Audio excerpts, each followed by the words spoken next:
Sa Pasay City, 2 suspect sa pagnanakaw ng cellphone ang nadakip. Pero hindi na naibalik ang cellphone ng biktima. Darito ang report ni Von Aquino.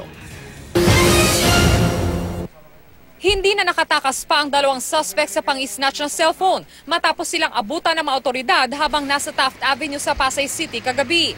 Kwento ng biktimang si Lloyd Choi. Pababa siya ng LRT station sa Hilpuyat Avenue nang maramdaman niyang may nagbubukas ng kanyang backpack. Agad daw nakuha ng mga suspect ang kanyang cellphone, tsaka sinabayan ng takbo papunta sa sakayan ng jeep.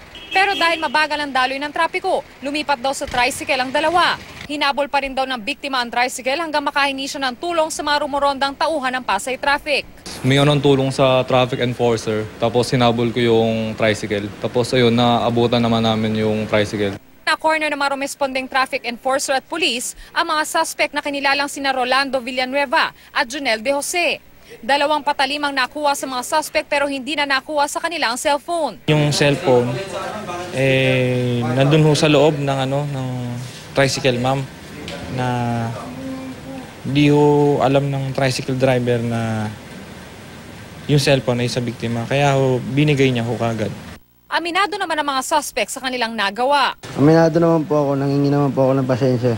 Ba't kinuha mo yung cellphone? Nangangailangan lang po, wala kasi pangkain ng pamilya ko. Bakit naisipan mong sumabot sa kanya? Dala lang kahirapan yan.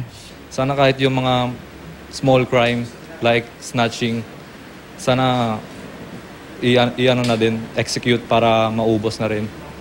Kasi yung snatch na ganyan, sa amin mga normal citizen, ang laking bagay yung kinukuha nila. Ito ang unang balita sa Pasay City. Von Aquino reporting.